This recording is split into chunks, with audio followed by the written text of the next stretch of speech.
Okay, we're live.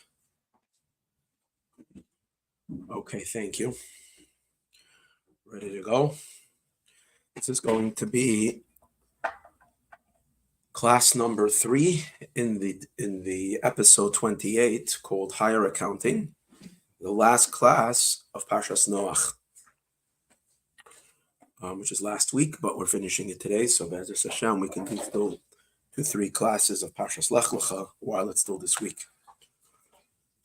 As I mentioned yesterday, this is going to be a very special class today because the Rebbe, in this particular piece that we're going to share today, drops some really, really fundamental information regarding the state of existence now regarding Mashiach. In other words, where do we stand when it comes to the notion of Mashiach's coming? At what place are we standing in which level? Meaning in which state of readiness are we at this time? So yesterday, if you remember, we were learning that the whole energy of this talk is a tshuva energy. It's a tshuva energy. The Rebbe is talking about repentance. The Rebbe is talking about an accounting that we do when we've already begun the new work. It's not like an accounting that gets done during the time of when you're taking stock and thinking about reorienting yourself or directing yourself. You've already decided. We're already 1 week into the work of the new year. The setting our goals and setting ourselves for our work to fulfill our mission in this world has already been set in the month of Tishrei, which is the month of the high holidays, and through the high holidays. But now we're already 1 week into the work, like you discussed. That's the significance of Parshas Noach. Noach is a very unique time in that Noach is the first week, as the Rebbe discussed, the first week of actual work. In other words, the Jewish people we've been working already a continuous week in this world. So in the literal sense, we've done the work. But it's important when you start working, you want to make sure your wheels are aligned, the steering wheel is set straight, your fuel tank is okay, you're moving in the right direction. You want to align yourself with the map. Because if you're going to continue moving, this is like the first week, you want to stop and take stock. That's what we learned yesterday. And therefore, this tshuva that we do at the beginning, at the end of the first week, however, should be done in a way of joy. In other words, it shouldn't be that we dive into our nitty-gritty aspects in our lives that maybe are lacking or are not the way they should be, but rather we put ourselves, we're in a much higher place. Our consciousness, our awareness is in a much higher place from a higher spot. The way the Rebbe refers to it, again, I'm not going into all this detail because this class is not meant to be heard on its own. It's meant to be heard as a continuation of the previous 2 classes. But from a higher perch in which we're standing already, now after the high holidays, and we're already in the mode of service, and we're already setting ourselves in a very deep connection to God, from that higher place, we examine those aspects of our life that might still be lagging behind, and we lift them up into this higher consciousness, into this more godlier state. That's what we learned yesterday, and therefore this type of tshuva, he explained, is the concept of tshuva Allah, the higher tshuva, and the like. Based on all of this, now is an amazing thing. After the Rebbe gave instructions for each and every one of us in our own way of what our analysis of our service needs to be and our accounting needs to be and the method of the accounting, that it has to be a very happy, joyous accounting. And yet, we're not oblivious to the fact that we have certain things that are not good and we need to correct them, but it's not in a way that we invest ourselves into that problem. We don't see ourselves as problem people or in a problematic place. We recognize that we're in a very good place. And yet from this good place, we pinpoint those aspects that can still become better, and we uplift those aspects of our lives to this higher reality. Like I spoke yesterday about a homeless person who, instead of venting and feeling very pitiful and sorrowful for their state, in which they find themselves in so much lacking and so much pain and so much suffering. But if they're whisked away and they're taken to a place of a great party of a great wedding, of a great celebration, and then while they're there, they noticing that perhaps their hair is unkempt. It's not in a way that makes them depressed and sad, because they're happy to be in this higher, in this greater environment where everybody's singing and everybody's dancing and everybody is having a good time and life is beautiful. And they need a little brushing, so quickly they move off. They step away from the table that they're at, maybe go to the washroom and look in the mirror, and if they need a little extra combing, they give a quick comb. That's the idea that we're talking about. A quick fix for things that need to be adjusted in a way that we're. Now the Rebbe is going to take this amazing idea, and he's going to say that this is really where our generation is holding regarding all of our deficiencies. Because he's going to do an accounting now for the entire world. Only the Rebbe. I promise you, there's no other leader in the Jewish people that can give a diagnosis to where the generation is holding like the Rebbe gave right over here. The Rebbe is speaking from the perspective of a person, of a prophet in a sense, who knows the inner realm, who knows the inside story of the Jewish souls, can see all the Jewish souls as unified from the beginning of time until the end of time.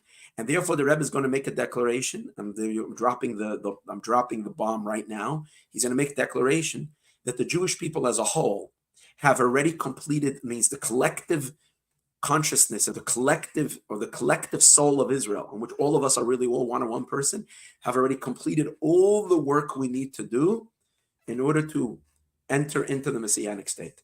Everything has been done. There is nothing lacking. And Israel and the Jewish people are in the complete and highest perfected state, spiritually and even physically. Amazing statement that the Rebbe makes. If then the question is, if we've done all the work, we did even tshuva already and everything was done, why is the redemption not yet here?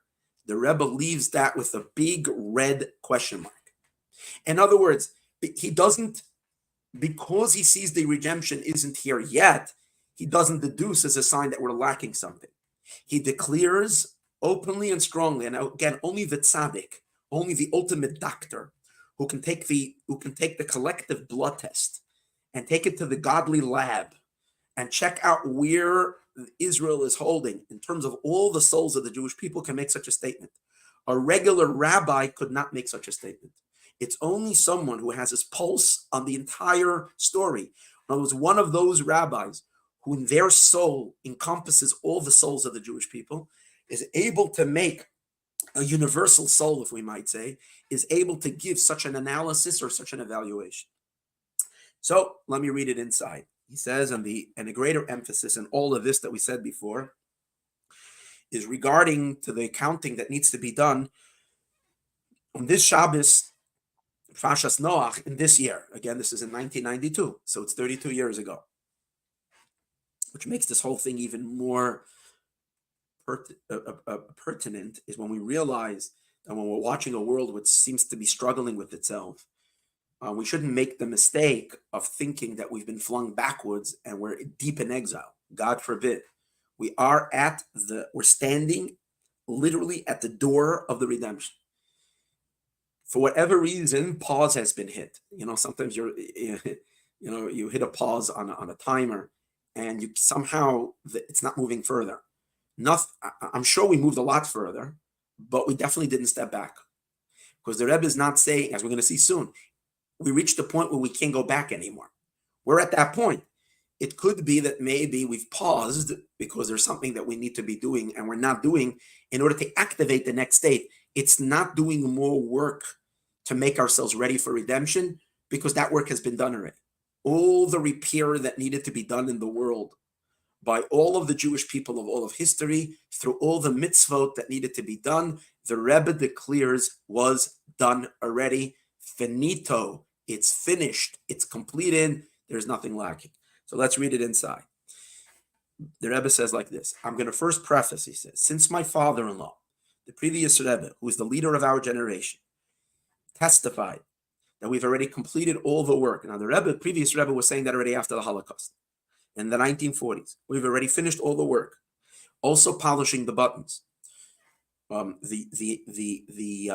we might call as a metaphor, when the previous Lubavitch Rebbe, Rabbi Yosef Yitzchak, this is the Rebbe's father-in-law, when he was talking about the work that we need to do in order to arrive to Mashiach, in order to come to the redemption, he was using the analogy of getting dressed in a uniform. Because that's basically what it is. We're going to greet Mashiach. We're going to greet the new guest that's going to bring all the divine light in the world. We're going to greet God. So we need to get dressed up. Now, when a soldier or anybody, an officer who's in uniform, you have to press your pants. You have to sometimes give it to the cleaners. You have to do all kinds of work, and sometimes first making the uniform, and then designing and putting up all the pins and all the things.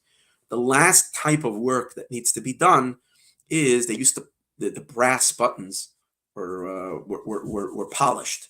Add a little polish so that when the soldier or the officer stands in front, by the great royal parade, everything is perfect, including the buttons are shining. So the last thing that was done was polishing the buttons. The previous Lubavitch Rebbe said everything was done already in terms of the Jewish people, but there was one thing left, in indicating that there's still small, tiny, little minor things that need to be taken care of. He referred to it as polishing the buttons. He says that's the one part we didn't do yet. The Rebbe, however, who was the Rebbe 40 years after the previous Rebbe and led the Jewish people in phenomenal types of inspirational work, and drove so much mitzvah observance and so much spreading of godliness across the world, announced, here he's saying it in the name of his father-in-law, but really it's the Rebbe's own announcement. How can the Rebbe say it in the name of his father-in-law?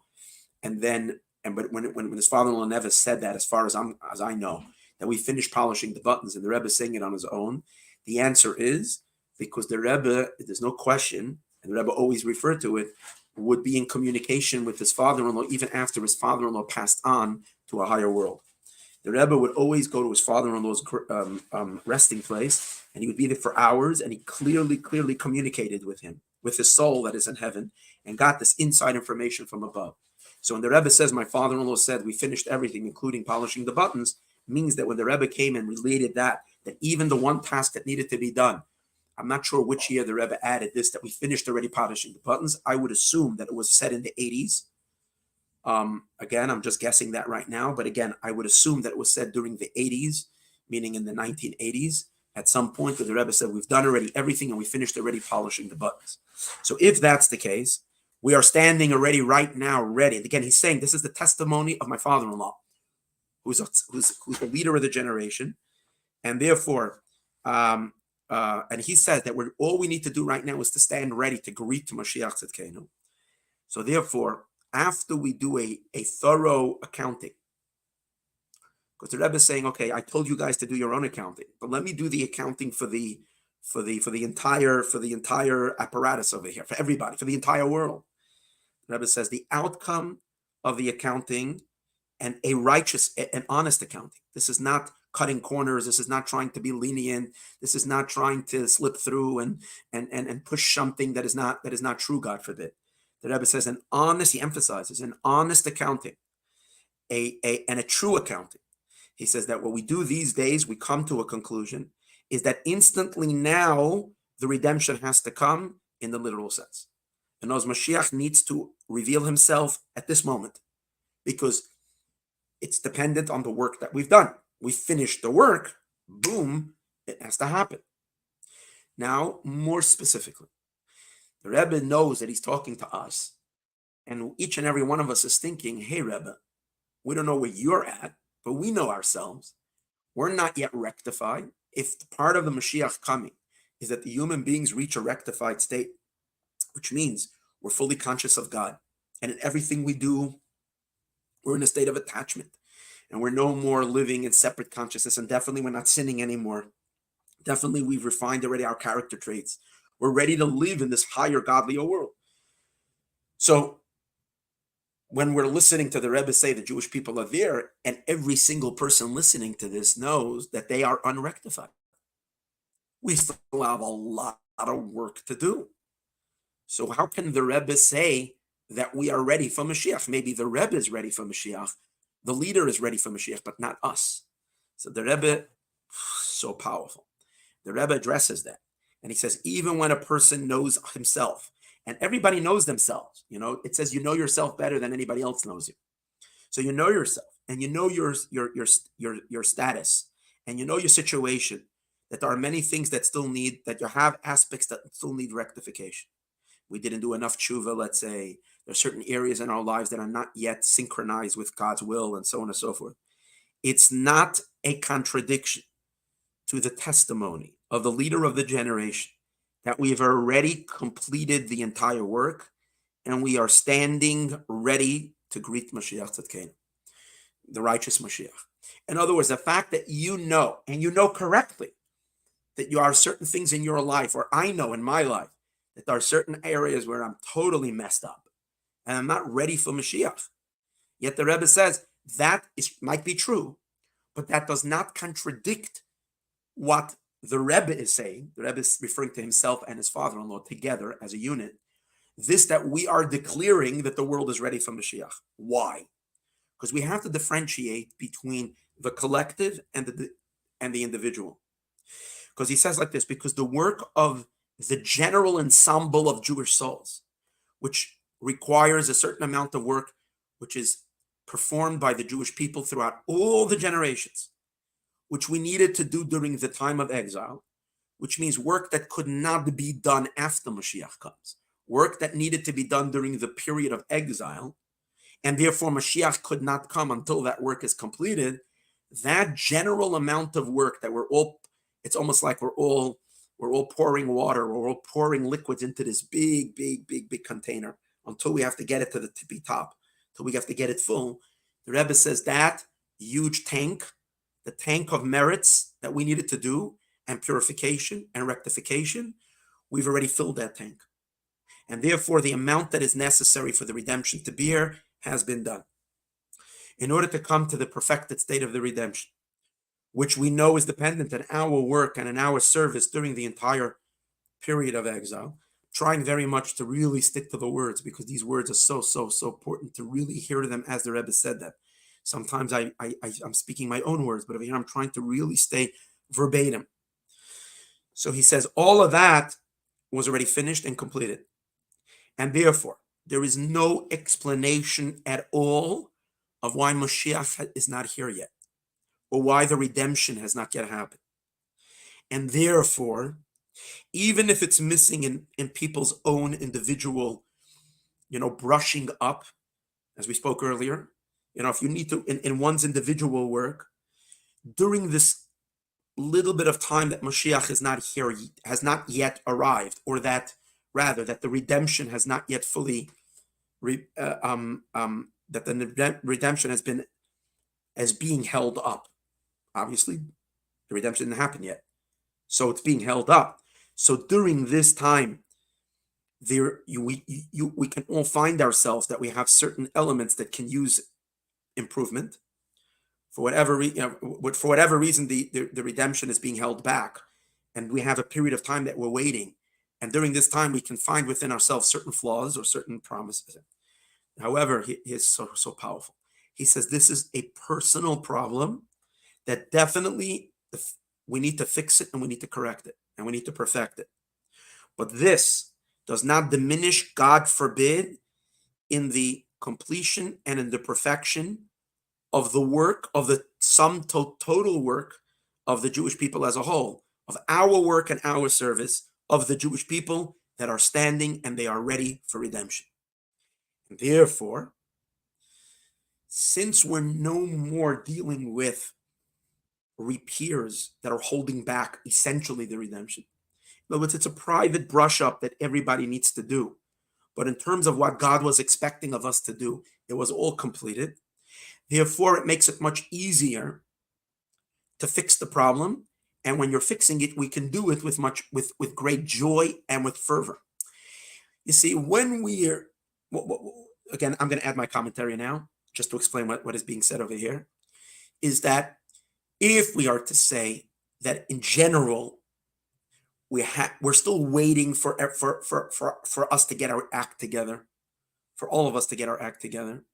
And therefore, every time we mess up or we do things not, so we have to keep the burden on our hearts that we're the ones who are stopping, God forbid, the entire redemption.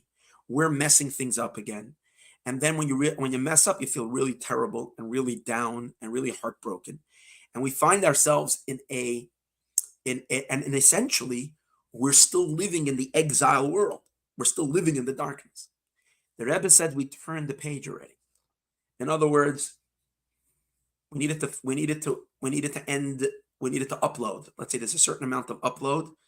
The Rebbe said what the Jewish people, I'm going to use a physical example, what the Jewish people, the file we needed to send to God in order for him to download the redemption, we've already finished uploading it and we've already clicked send.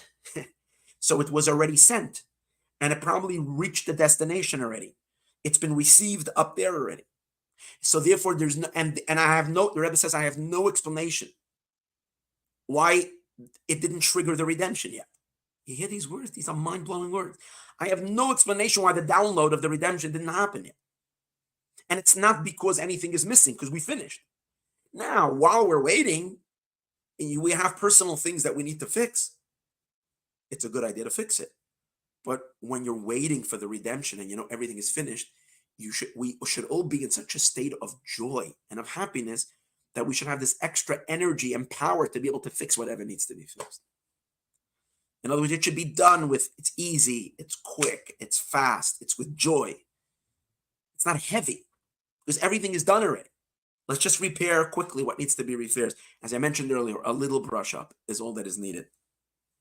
Because we know, and going back to the Rebbe's words, we know that instantly Mashiach is coming.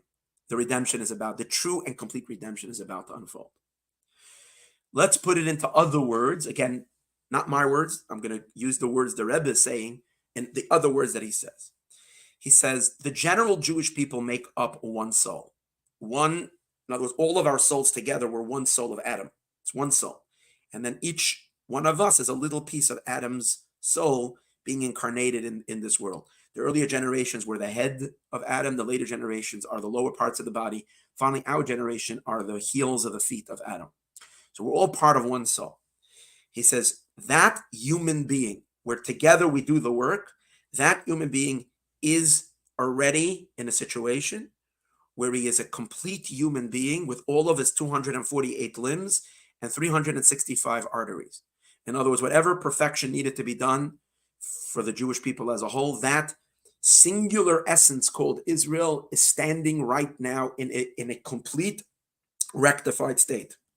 It's interesting, he says, spiritually that way, we've done all the mitzvot that we needed to do, 248 positive commandments, but being done by all the Jews throughout the generations, 365 prohibitive commandments, that was done to its completion, and physically as well. In other words, the Jewish people, I guess, what do you mean physically? Does it mean that there is no problem, nobody's sick? There is, but as a whole, we're standing in a very good space right now. There is lacking, but the lacking that there is are just individual. He says, and the individual lacking that we might see, where a person sees, I'm not perfect in my observance of mitzvot. Maybe I'm not religious at all. I'm not doing the mitzvot. Or maybe, I have a lot of things in my life that are very un-Jewish and very ungodly, right?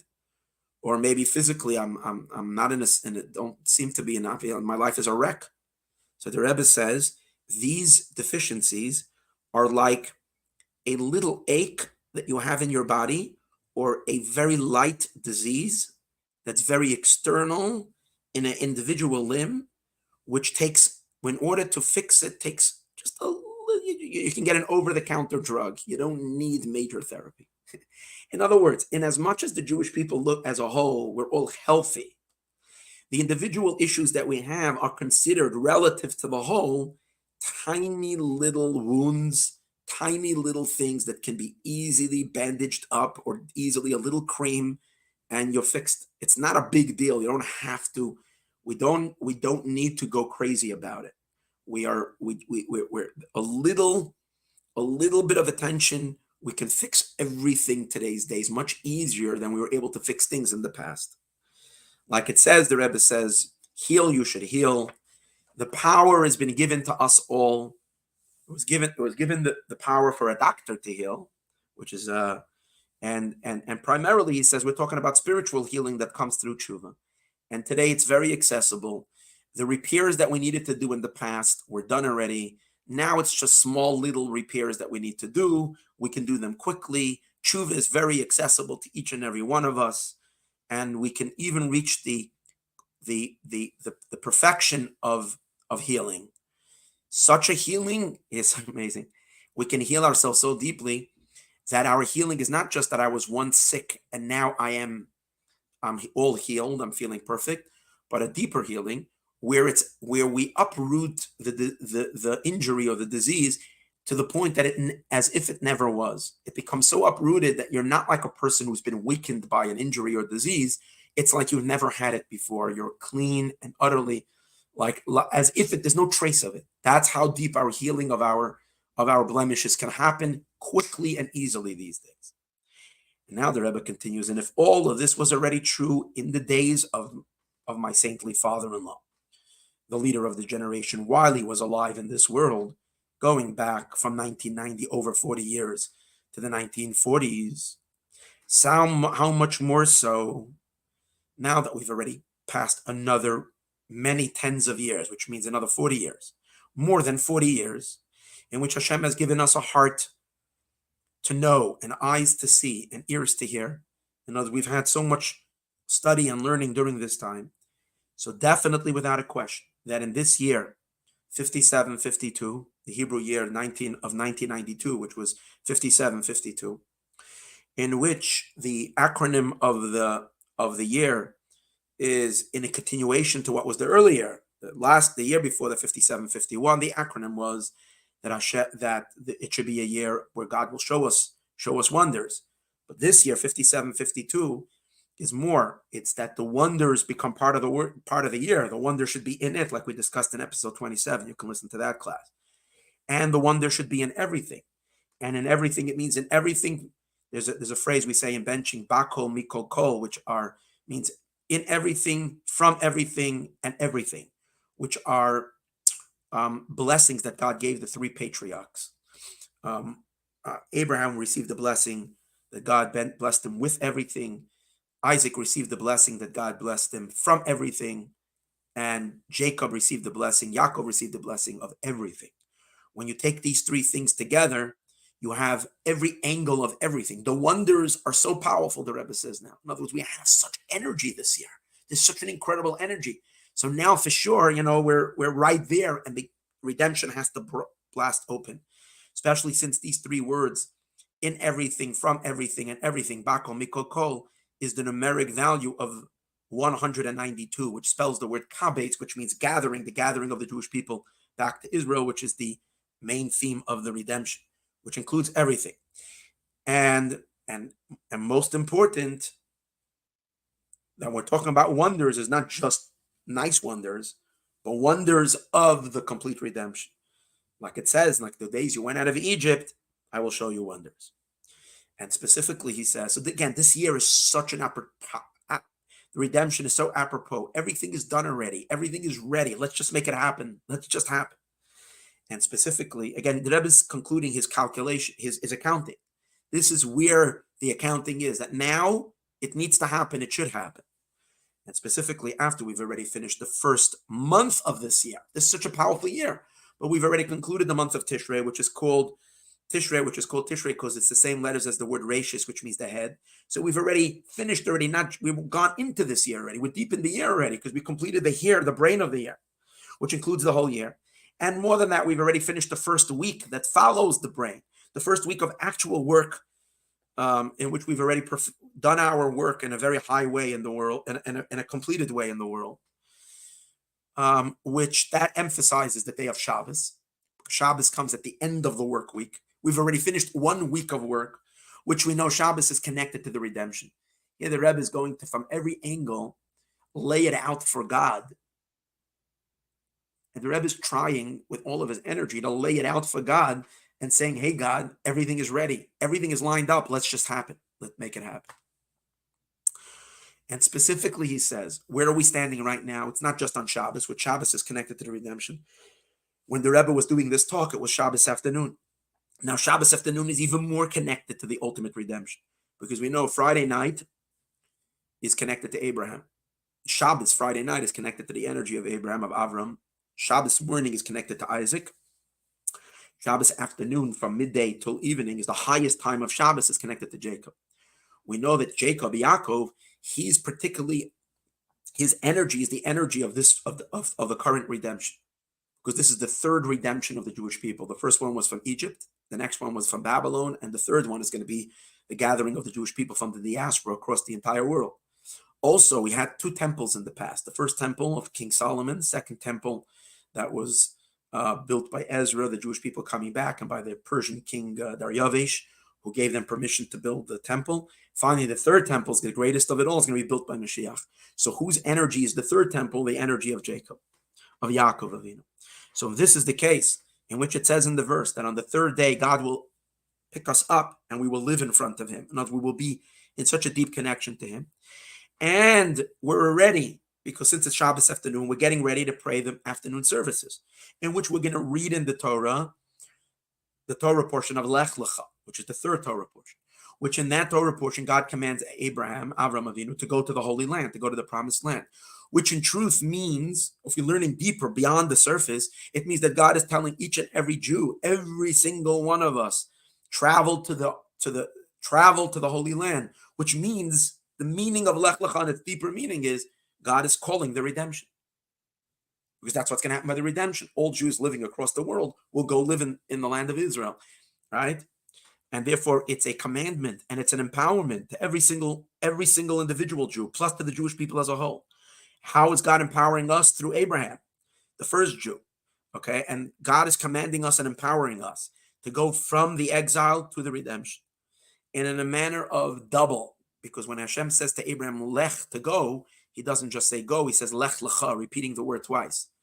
It can be read Lech Lech, go go, which means every time when you double something, it means an enormous intensification of it. So not only did God give us a weak or a soft prompt to go, he's giving us a powerful push to go. There's an enormous strength now to get it done, to get the redemption going, which also indicates, the Rebbe says that it's not a slow going; it should be swift and fast. The going to the land of Israel, and the perfection of the swiftness is what it says in Daniel, that one of the ways Mashiach can come is that he's going to come with the clouds. So coming with the clouds obviously means a very quick bringing of the Jewish people from across the world to the land of Israel. So definitely, after we have all of this incredible energy here right now, definitely that all the end dates have already ended, and the Jewish people did already repentance. And here the Rebbe drops very strong words, because there's nothing that Israel still has to do anymore. It's all done. Now the coming of Mashiach is dependent only on one person, on one being. On who? On Mashiach himself, on the righteous Mashiach. In other words, whatever the people needed to do, see, the coming of Mashiach is going to be done through Mashiach. He himself comes and redeems the Jewish people. But it's dependent on a whole lot of work that the Jewish people have to do in order to make it, to do the preliminary work. And then Mashiach can come. But now all of that has been done already, the Rebbe says. It's all fartik, it's finished, it's done. So now Mashiach himself has to decide to come. It's not anything anymore dependent on Israel. Now, it doesn't mean that we shouldn't brush up our service. Doesn't mean that we shouldn't do a lot of, and he's going to continue teaching on and on what kind of the high service we should do. But to think that there's something blocking for the Geula, for the redemption from coming, there's nothing there. Now Mashiach needs to come, and he has to kind of act. He needs to now open the door. We've done everything. We're standing by the door outside. We've done everything. He needs to open the door and walk out. What a word. What an incredible statement. Okay. So once the Rebbe laid it flat on Mashiach, okay, once we've had these incredible teaching, and that the Rebbe lays this flat out as Mashiach's responsibility in order for the redemption to come, it's now he's got to act. It's not up to us anymore. We can just sit and wait, but we can't So now he's gonna perhaps give us something that we could do to help Mashiach. Isn't that amazing? He's gonna give us something that we could do to help Mashiach. What does he say? So this goes into here the Rebbe goes away from the accounting and he goes to something really, really magnificent. This is in chapter 10 in Parshas Noach. Really, and here again, there's another bomb. He says, regarding what we have spoken, it seems like over here there was an interruption in the talk. Maybe they sang and then the Rebbe began speaking again. So there's he's saying now, referencing what we had discussed earlier regarding the righteous accounting, and particularly regarding, the honest accounting that we do, and primarily regarding in connection to the redemption. Because the Rebbe said everybody should do their own accounting. And then he said, I made the accounting for everybody regarding the world. So there's something the Rebbe says that I want to bring to your attention, and I want to awaken that people should be mindful of something. And that is in what's called Kiddush Levana. Kiddush Levana means the sanctification of the moon, which is very, very deeply connected to everything we've discussed earlier. What does that mean? There is a ritual, a custom, and it's actually not just a custom, it's one of the practices. Every month, the Hebrew months are lunar months. One night of the month, after the new moon appears, there is a custom to go outside at night. Usually it's done with a quorum of people after they finished praying the evening services. You go outside, you look at the sky, you have to see the moon. If it's cloudy, you can't do it. You have to see the moon, the new moon. And there's a special blessing that is made. It's called the sanctification of the moon. Kiddush Levana. It's a whole bunch of paragraphs that are said. It's like a 5 to 10 minute procedure that is done. It's done monthly. It's only done by men, not by women. There's a reason for that. I'm not going to get into it. And now from when can you do that? You don't do it on the first day when the new moon appears. Second, technically you can do it from the third day and onward. And the moon is a little larger already, 3 days as the moon waxes. And but the more mystical custom is to wait till the 7th day. There's 15 days for the moon to wax till its fullest. So you wait till 7 days has passed. 7th day was passed. Then you go outside and we look at the moon and we say the special blessing. And afterwards, what we're going to see is a custom that people do a little dance. It's something very, very special. So the Rebbe says, I want people to be mindful that this is something that particularly now is something that should be done with extra cautiousness and extra mindfulness in association with the redemption. In other words, since we mentioned that now what? We need to activate Mashiach.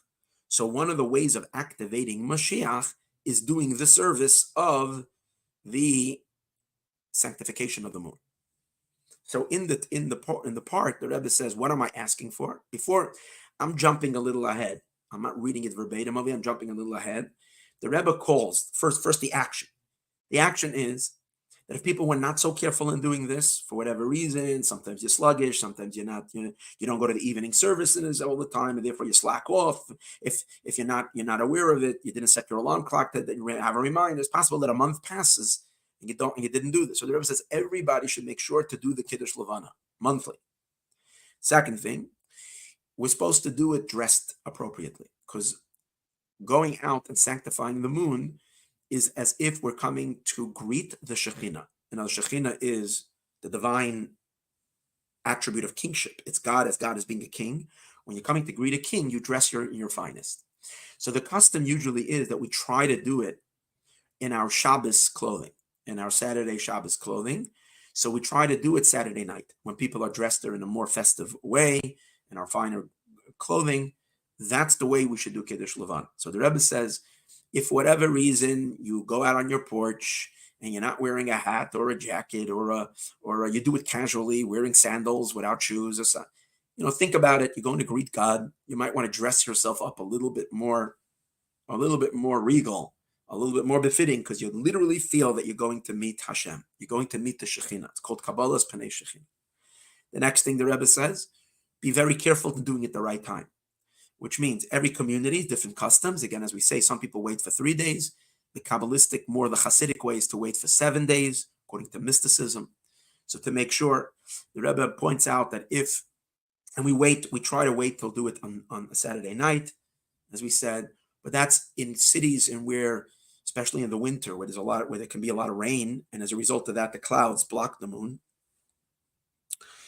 So you don't want to wait till Saturday night, because if you have a night, sometimes, because it can happen that you have night by night, you can't see the moon. It's covered by clouds. If there's depends on where you live. Los Angeles, where I live, we don't have, it happens very rarely that that from the 7th to the 15th, you can't find a night that is overcast. It could happen, but it's not as. In New York and other places in Europe, there's the clouds, there's a lot more covering. And in the winter months, especially, if you're worried you're not going to be able to see the moon and you finally see it on the 7th day and it's not, or the 8th day, and it's not Saturday night, it's a Thursday night, go ahead and do it. Okay, so the Rebbe goes into that, he says, make sure you get it done, be cautious. And also he says it should be done, but here's the most important part. It should be done when you're doing it, you should do it with the intention to hasten the coming of Mashiach. And that you're going out to greet the new moon, and by you greeting the new moon, you're activating the Kabbalah's Panei Mashiach, accepting Mashiach Tzidkein. What does it mean? You're going to see the Shekhinah, and thereby activating the redemption, triggering Mashiach's coming. As we said before, it's dependent on Mashiach. So how do you trigger him? So in our minds, when we're doing Kiddush Levana, we should sing and dance. Oh, by the way, the Rebbe adds, try to get as many people to come. Send out, don't do it just, quietly, few people. Make a notification to your entire community and say, we're doing it at 8 o'clock at night, Shabbos, even if you don't come to shul, this week is Kiddush Levana. Everybody should come and get everybody to come. It should be a festive situation, and then extra festivities and dancing. And it should be everybody should have in mind that when they're doing it, it is to bring Mashiach. What's the connection with the new moon with bringing Mashiach?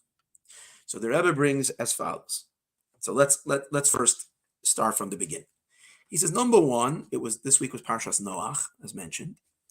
And in Parshas Noach, it is emphasized very much how the sun and the moon are very much part of the set stability of creation. Because when God made the promise to Noach that he won't destroy the world anymore, he told him that day and night will never cease. In other words, the system of day and night will always go. Why did God have to say that to Noah? Because the year that the flood was occurred for an entire year. 40 days and 40 nights it rained, but then the waters kept on coming from below for another 150 days. And then till it receded, the flood lasted for an entire year. Now, during that year, the sun and the moon, day and night, was not operating. It was just pitch black, and it was a very, very, very scary time. And God stopped the entire orbits. There was some cessation. But then God made a promise to Noach, and he said, from hereby and onward, this will never happen. I'm setting the sun and the moon to continuously, they should never, ever take a day off. They should never, ever misfire, if you might say. They should always keep their rotation, and this is going to keep time and the world in order. As we discussed earlier in the class, only to Noach did God tighten the screws of creation, tighten the nuts and bolts, and give stability to the world. Now, that stability is very much connected to the orbit of the moon and the orbit of the sun. The orbit of the moon makes its round once every 30 days, to be more exact, 29 days and 12 hours, 793 parts. That's a astronomical calculation of how long it takes the moon to go from point to be reborn again and go from its full cycle. It's not 30 days, it's 29 and half a day with some extras. The sun, its orbit around is a yearly orbit, and that's what creates the 4 seasons, and that is 365 days and a quarter of a day. And this is set, and therefore the luminaries in the sky is very much set with the stability of the world. Now, in addition to that, is not only the rotation, but also the fact that the moon waxes and wanes. In other words, this is part of the cycle that God created, that the moon disappears from the sky and then it comes back again. And for this, this is so important that a special blessing is made when the moon comes back again. Why? What's the reason for that? Why should we make, it's a lot of natural phenomena we don't make blessings on. Why do we make a new blessing when every month when the moon, it seems to be etched in nature, like it's not a big deal. So the Rebbe says, the sages say, this is in Sanhedrin, Tractate Sanhedrin, page 42, on the first side, whoever blesses the moon in its right time, it's as if they go out and received the divine, the Shekhinah. We go out to greet the Shekhinah. When you're going to make this blessing, you're going to meet the divine presence in the world, the Shekhinah. And we actually say it as part of the nusach, part of the verbiage that we use when we're saying Kiddush Levana. We say, one of the sages said, if Israel would only have the merit to go out and greet their Father in heaven once a month, that's enough. Once in a month, you're going out to say hi to God, hi to your Father in heaven. And therefore, that the Talmud says, and we say it as part of our liturgy of the blessing, we say, therefore, you should say it standing, because it's such an important occasion. You're coming to greet God, you stand up. So it's supposed to be, you can't sit when you're saying it. It's supposed to be standing and so forth. This is what we say. What's the significance? Why is it that going out a new moon, a blue moon, what does it have to do with us going to meet God? So the Rebbe continues, and he brings a teaching from the Marsha. Marsha was a great 17th century Talmudic scholar who wrote one of the most profound and thorough commentary on the midrashic elements of the Talmud. The Talmud is divided between law and many midrashic parts. The Marsha is the most celebrated commentator on the midrashic parts of the stories and the midrashic parts. So obviously this statement of the Talmud is a midrashic part. It's talking about you're going to greet, it's like you're greeting God and so on and so forth. So the Marsha gives an explanation. And he says as follows. These are the words. He says, because the Jewish people during the time of exile have been banished from being close to God. Because to be close to God, you have to be in the temple where God reveals himself. We've been scattered all over the world, and we're not in our Father's home. Like the Talmud says elsewhere, the Jewish people are like children that have been banished from their father's table. We've been kicked out of the house, sadly. And therefore we can't see God, the face of God. Because to see the face of God, when you came to the temple, you saw God. And we're very far from greeting Hashem. We're miles and miles away, living across the world. And even those who live in Israel, there's a mosque over there. And they don't, when Jews go up these days on the Temple Mount, they don't let the Jewish people even say a prayer. It's crazy. The ridiculous Israeli police go along with this whatever they call them, the Jordanian rules. The Jews are not allowed to pray. What kind of business is this? What kind of racist thing is the Jews can't pray? Muslims are allowed to pray. Why can't Jews pray there? It's utterly insane. But that's the way it is. So we can't even say, you're allowed to go. They let people, they're not happy about it, but people go up there. I'm not going halachically if one is allowed to go. I'm saying based on Israeli law. People go up, but they're not allowed, if they caught saying a prayer, they get arrested. It's insane. So that means we can't go and greet our Father in heaven. Oh, so therefore, what's the encouragement? And therefore we feel terrible. But what's the tremendous encouragement?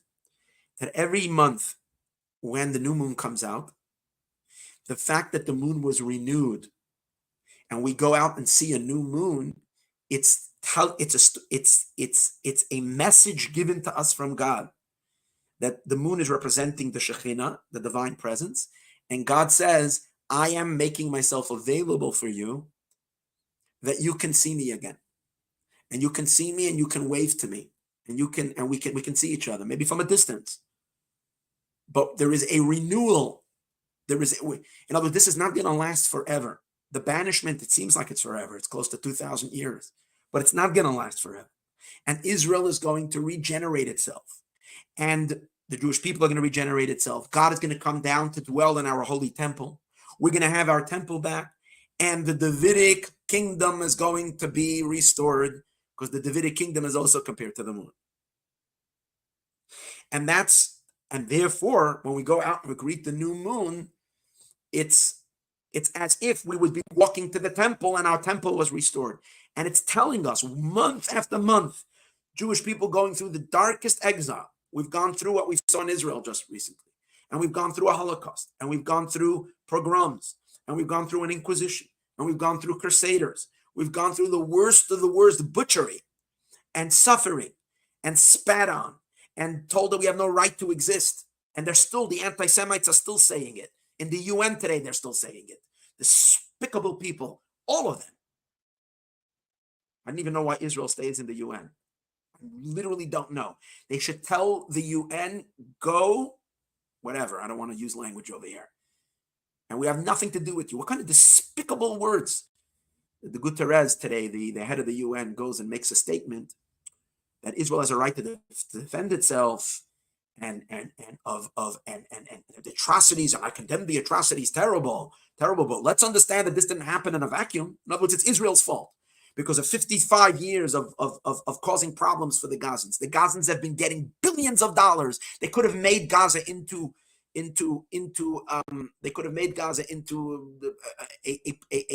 amount of money that was given to Gaza. They could have built it up to be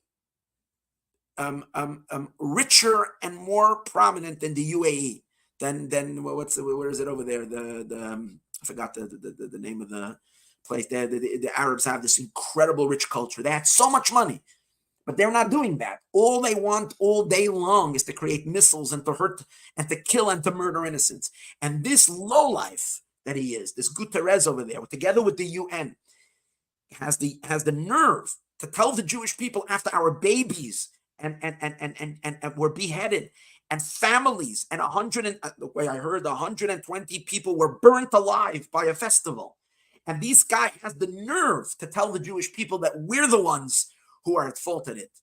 Yeah, because we took our land. And I asked the entire world, I'm sorry I'm getting worked up over here, but I asked the entire world, when we didn't have the land of Israel, and we were scattered, and when we were living in Poland, and we were living in Germany, and we were living in Russia, and we were treated nicer? Or you were burning us then as well? So don't tell me that it has anything to do with us occupying land that's not ours. It's despicable. But now the good news. Sorry for the excitement, because it's true. The world has to know this. The good news is that once a month, what has held us? The new moon keeps on coming back, keeps on reminding us that Israel, you're still going to experience the kiss of God. You're still going to be brought back. You see the moon, it looked like disappeared in the sky. It looks like it's never coming back again. It's coming back again. Your kingdom is going to be reestablished, and the world will go to your light again. And that's the reason why the Rebbe says that during Kiddush Levana, during the sanctification of the moon, we say, one of the verses that we say is, we say this verse, David, it's not a verse, it's a statement, it's a Talmudic statement. David Melech Yisrael Chai V'Kayim, King David, the king of Israel, is alive and well. That means King David never died. I mean, physically, it appeared that he died. He was buried, and there is this, but he's the king of Israel, and he and his soul will manifest in Mashiach Tzidkenu, and therefore his energy and the king of Israel doesn't die. The Jewish people don't die. The Jewish people are a divine presence in this world, and we never ever can be extinguished.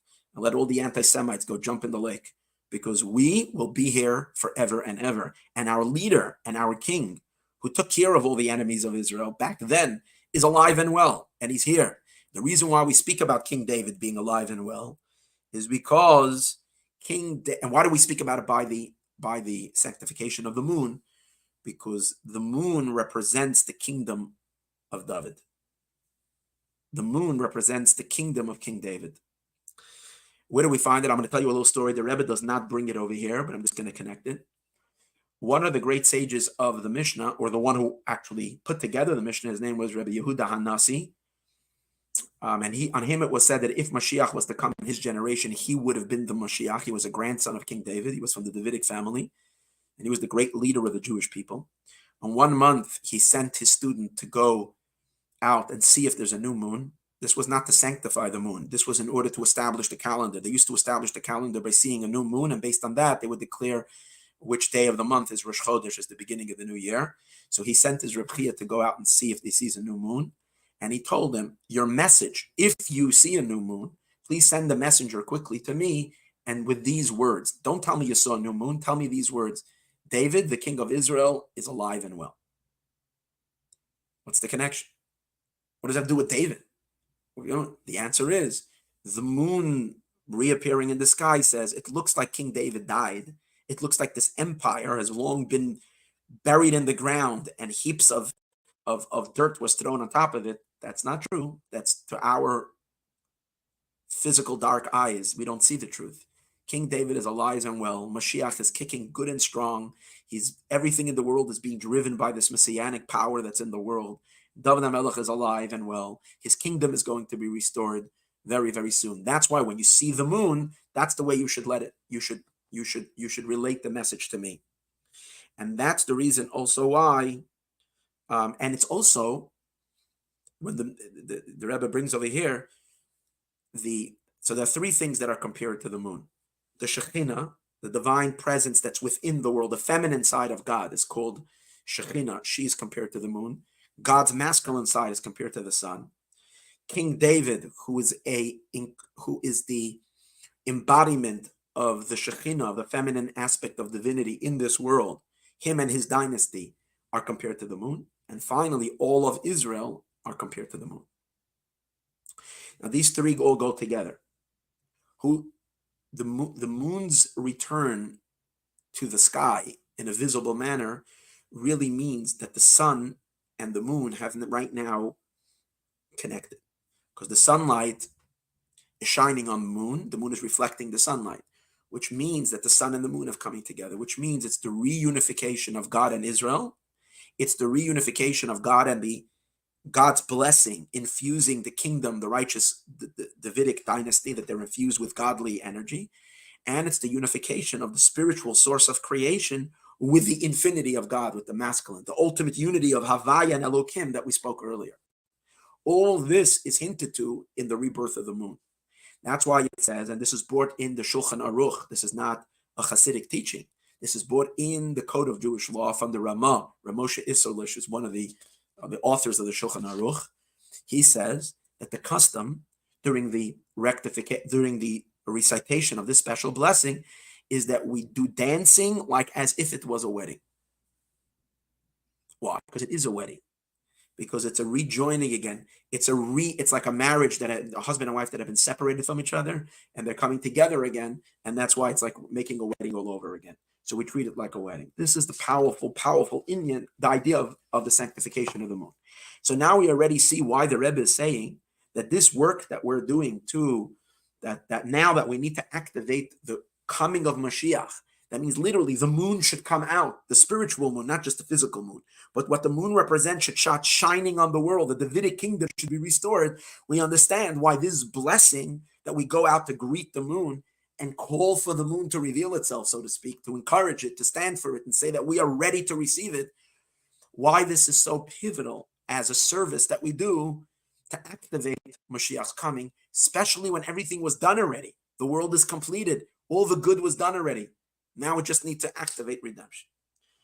To put it a little deeper, now we go to chapter 11. We're going to finish this passage today. Let's do it quickly. To put it a little deeper, in the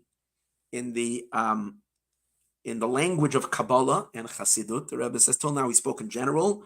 Now we're speaking more in Kabbalistic terminology. The moon represents the attribute of kingship, which is the least of the divine attributes. And the reason it's compared to the moon, because just like the moon has no light of its own, it's only reflecting the light of the sun. So too the attribute of kingship has nothing of its own. It reflects the higher energies of God. The infinite energies are given to her, and she shines that light down onto the world. I'm not going to go into explaining it right now.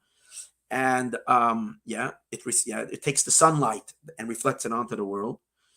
So really, it's the name of Havaya, which is Yudke, which is the sun, compared to the sun, shining on the name of Elokim, which is the godliness of creation. And now we can understand, the Rebbe says, based on that, we can understand the fluctuations of the moon. How much, if the moon is bright or the moon is, the waxing and the waning of the moon is all related to how much is the name of Elokim receiving from the name Havaya. Again, when God creates the world, he separates an energy for creation. Question is, how much is it connected to God's very self, to his truer masculine infinite light?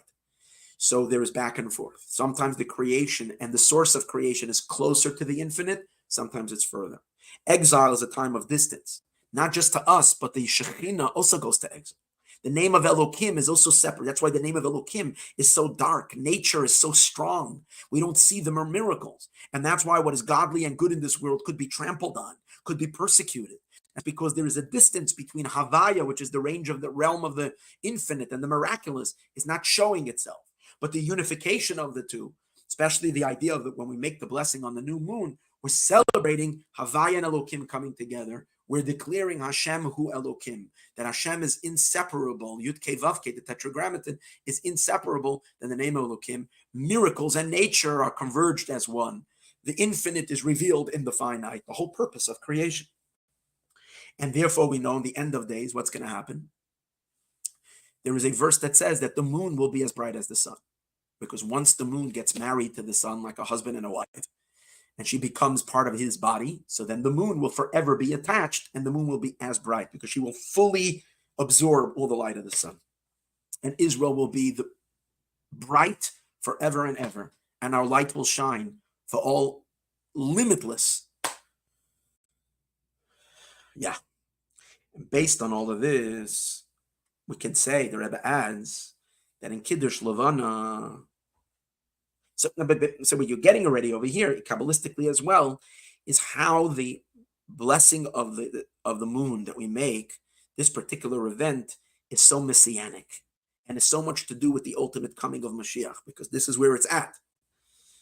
Now, to add even more than that, we can say that the sanctification of the moon, or the blessing of the moon that we make, we only do it after the moon has waned. In other words, you don't make this blessing when it's a new moon, but in order for there to be a new moon, the old moon, it's the same moon, but at least what we call the old moon, the moon from the previous month, has completely disappeared. And then it comes back again. So the coming back of the new moon, the Rebbe says, is the redemption. What's the significance of the waning of the moon?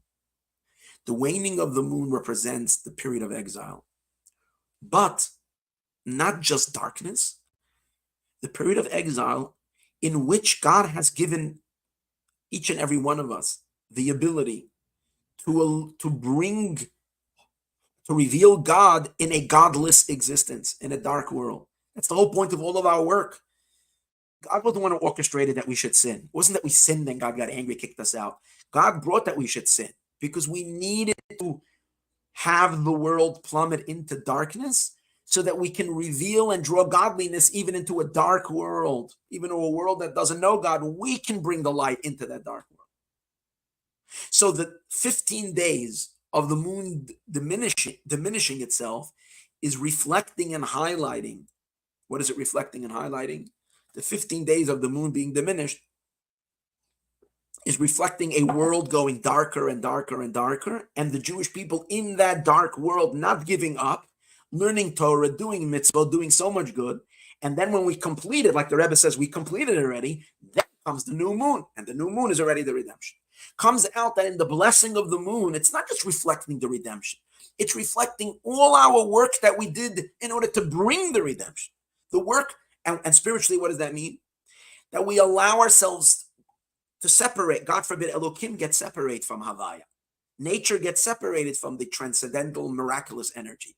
And it gets very dark. And that's the whole beauty, that we can reveal, even in the darkness, that Havaya is really the truth of Elokim. That even when it's so dark, we can uncover that God's truth is everywhere. So it's really bringing out the strength of Havaya, which would not have been brought out had we always remained in a place of light. And that idea that we bring Havaya to be revealed in Elokim is the concept of making a home for God in the low. We first allow the world to become low, and in that low, we do our work and we reveal God. All the things, when we do our work in the darkness, like we discussed in the beginning of the talk, it brings a deep satisfaction to God, what we call Naiche Derucha. It brings us to Noach, that we discussed earlier, a deep satisfaction and a happiness. And it engages God on a deeper level than he was at the beginning of creation, like we discussed earlier, because God's will to have a home in the lower world was actualized and fulfilled. Okay. So based on all of this, let's do quickly chapter number 12. Based on all of this, when comes out like this, that when we make a calculation at the end of the first week of the month of the year 5752, which is the year of miracles, the miracles will be in it. And we come to the conclusion, the Rebbe's conclusion, that everything is done already. The accounting is all saying that the final thing is that right now Mashiach has to come, and it's only dependent on Mashiach. So what should we do about it? We need to do more work in Kiddush Levana, and which is what? Which represents the idea that the kingdom of David is restored. Mashiach is energized to reveal himself. So there are some people who learn, and I'm leaning very much to that what the Rebbe is really revealing over here is a deep secret. He's not just saying, go do Kiddush Levana. It's the only thing we have to do is Kiddush Levana. He's saying that, but he's hinting to the innermost of Kiddush Levana. And what is the inside of Kiddush Levana? He mentions that verse. During Kiddush Levana, we say the Jewish people will seek out King David. When we go greet the moon, it's as if we're seeking out King David. That means we're looking for Mashiach. It's not like we're sitting back there and say, whenever Mashiach will come, let him come. We are greeting Mashiach. That means if we know there is someone who is Mashiach, it's our job to go out and greet this Mashiach and tell him we're your people. That's the point over here. There's a verse that says that in the end of days, the Jewish people will seek out their God. There's David Malchus and King David. They will search and they will look. And as one of the commentators say, the Metzudas, that they will come to Mashiach himself and beg him to be their king. So the Rebbe is alluding over here. We've done already everything. Now it's time that you turn to Mashiach and tell him, be our king. He's giving us a green light to do that. If anybody knows what was going on in Lubavitch during those times, the women were beginning, primarily the women, a campaign in which thousands of women were signing a petition saying to the Rebbe that we know that you are Mashiach, please, based on everything you said to us, therefore, please, the time has come for you to reveal yourself. So in conjunction to that, the Rebbe gave this talk because a lot of people were uncomfortable with that because they were thinking this is getting too messianic, this might be whatever. So the Rebbe is basically opening up the door for it. He's saying, listen, this is what I'm telling you. The work that needs to be done right now is the Kiddush Levana, but Kiddush Levana meaning the sanctification of the moon, the broader sense of Kiddush Levana. Now, I can't say it says it explicitly in the talk. It's a derivative from what the Rebbe is saying, but it's very likely that this is, especially if you know what happened in the weeks after this, how much the Rebbe was thanking when they were bringing him and saying thank you and for those people that were bringing these signatures, and it said it should be done more and more and more. You can see that the Rebbe was hinting to and encouraging this. He couldn't say it explicitly. Why can't he say it explicitly? Because a king cannot ask to be coronated by his people. The people need to coronate the king out of their own volition. A king needs to become from the people. It can't be coming from the king. If the king establishes his monarchy over the people, then it's not a kingship. Then it's a dictatorship. So it has to come from the volition of the people. So the Rebbe at this point is kind of saying, listen, all the work is done. You just got to do your Kiddush Levana. And with it hinting to this higher service. So, and more specifically, the Rebbe says, I'm going back into what he says, we should be very careful to do Kiddush Levana with dressed in the right way, like we discussed earlier, to do it in the street and to do it with a lot of people, and in places where people till now didn't want to do it because they're living amongst Gentiles and they were afraid that the Gentiles, see Jews celebrating in the street, they might throw eggs at them, like people used to do in New York during Halloween. They used to throw eggs. But you now don't be afraid. Go out there, make a celebration. And also regarding the time, to make sure that we do it at the right time, after 3 days or after 7 days. And on Matzah Shabbos, if you can do it on Matzah Shabbos, if Matzah Shabbos comes out before the 10th day of the month, if it's afterwards, he brings the halacha. The Rebbe says you shouldn't wait till Saturday night because maybe you'll have 2 or 3 overcast days, and then it will be too late. You won't be able to do anymore because you can only do this blessing until the 14th or the 15th day of the month. And particularly in countries where usually could be overcast during the winter. And the Rebbe says, but everybody should follow their custom. But the main thing is there should be an added involvement. But mostly he says that Kiddush Levana should be with the special intention to encourage and to increase and to cause the coming of David Malchus Mashiach should happen right now. Through this, that we should demand and begging Mashiach to come at Kiddush Levana. In other words, we should really mean it from the depth of our heart. And he brings that verse that we said earlier, Evikshu as Hashem Elokeichem, that the Jewish people should cry out for God and for the revelation of David, their king. That's the work. And now he says in chapter 13, he just gives a big blessing to conclude this all. He said, let it be the will that even before we do Kiddush Levana tonight, that night, when the Rebbe gave this talk, that night was going to be the blessing of the moon that year, the month of Cheshvan. So let it be even before we get to that, particularly this year, that since Cheshvan and Kislev, meaning the year 1992, Cheshvan and Kislev were complete months. So which I'm not going to get into right now. So there's 3 months that are complete, which means full 30-day months. Tishrei, Cheshvan, Kislev, which is very rare in the Jewish calendars. Sometimes there's months that are only 29 days, but here there were 3 months in which each month was 30 days. So that creates a strength that there should be complete months. And since the Jewish people are complete compared to the moon, it means a perfection in the Jewish people. And let it be fulfilled in us, this that it says that they should seek out their God and David their king. Amen. And what does that mean? That Mashiach should literally come right now. And simply, immediately, we should fulfill what we're going to read in Mincha, where it says, go to your land that I will show you, to our holy land, since God has given us already this land, from the river of Egypt to the great Euphrates River, and also the 3 extra lands, which were not part of Israel in the past, but they will be part of Israel in the future, the land of the 10 nations, Cani, Knizi, and Kadmoni. These are 3 extra nations, the land of the 10 nations, and we should come to the land of Israel, but not just into the land of Israel. We should continue going to the south, which is to Jerusalem, following Abraham. Abraham came in from the north. He was continuing to go to the south, going to Jerusalem, and then going up to the Temple Mount, and further up to the place of the altar itself, and which is very accurate, that space. And over there, we should be able to fulfill our obligation and bring all of our sacrifices the way God wants us to do it.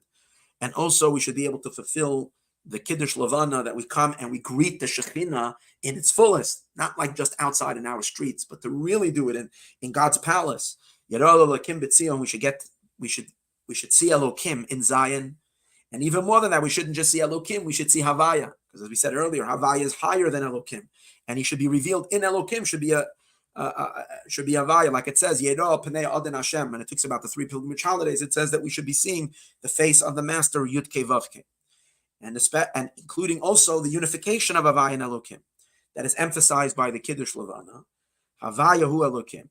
And not only that, Havaya and Elokim, as we discussed in the beginning of the first class, 7 times higher and higher and higher, like it said in the Ne'ilah of Yom Kippur. At the end of Yom Kippur, we say 7 times Havaya is Elokim. After we say Shema Yisrael, Hear O Israel, 1 time. 3 times we say blessed is his name. At the end of Yom Kippur, there is the most powerful climax of the entire high holidays, is all the Jewish people together and all congregations declare God is one, Hear O Israel, God is one. Then we say 3 times, blessed is his glorious kingdom forever and ever. And then with all the might and all of our heart and soul, we all cry out 7 times. Hashem, which is the tetragrammaton, he is Elokim. And 7 times, and with that, then we say L'Shana Haba B'Yerushalayim next year in Jerusalem, and that's the conclusion of the prayer. The Rebbe said that Kiddush Levana represents this fusion of Havaya and Elokim, and amazing. The Rebbe stood up. Sorry, didn't stand up. The Rebbe announced by the Fabrengen. He concluded the Fabrengen, this talk, his sitting with his Hasidim, with saying Havaya Hu Elokim 7 times. They're like, mind-blowing that the Rebbe should do this. Anybody knows 7 times, Havaya Elokim, Hashem Elokim. And I don't know if he said it with Hashem's name, or he said Havaya Elokim, I'm not sure. And then he concluded the last words, L'Shana Haba B'Yerushalayim. Wow, what an incredible talk. This concludes the 3 lessons of episode 28, Parshas Noach, a higher accounting.